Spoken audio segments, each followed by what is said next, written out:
When the girl heard it, she felt something strange. A small lion cub had come out of its den. Fortunately, she managed to catch it, and the cub wasn't seriously hurt. However, when she saw the animal hugging her and trembling in fear, her maternal instincts were awakened. Without wasting any time, she decided to take the lion cub home first and think about everything else later. She managed to calm the cub down, but just as she was about to close the door, a snow wolf appeared. The wolf entered the house and hid under the table. Although it didn't seem hostile, it was still a wolf, and the girl had to stay alert. She grabbed a flashlight, reached under the table, and saw the snow wolf lying there. Its eyes looked gentle, and beside it was a small wolf pup crying in hunger. It seemed that the mother and child wanted to stay there. At that moment, the girl was unsure of what to do. She took out her phone and tried to contact an animal protection organization, but there was no signal.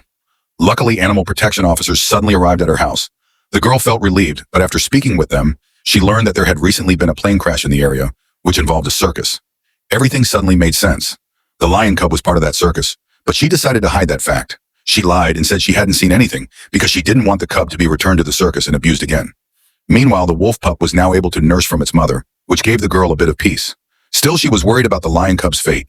Without saying a word, she approached the mother wolf. The wolf didn't reject her, and the girl felt a bit of relief. Now, both young animals had become part of her life. They were curious about everything, from the forest to the river. They often played in the stream, and when tired, they would come and lie beside the girl. Their life with her felt peaceful, but such moments don't last forever. The girl had to leave for 2 days.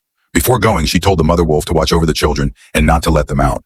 But not long after she left, some researchers from a wildlife institute arrived. Because the snow wolf was a rare species, the mother wolf became their target. They shot her with a tranquilizer dart and took her away. When the girl returned, she found her house in a mess because of the 2 young animals. But before she could get angry, she realized the mother wolf was gone. She searched for her, calling out, but there was no response. She then realized the young animals would now have to live without their mother. Time passed. Soon the whole area was covered in snow, and the young animals were no longer as innocent as before. When George, the girl's friend, came to visit and saw them, he was shocked. He knew she had been caring for them, but in his eyes, they were still wild animals. George then asked her to report through the intercom every month so he could know she was safe. From then on, the girl began to give him daily updates. However, that peace did not last long.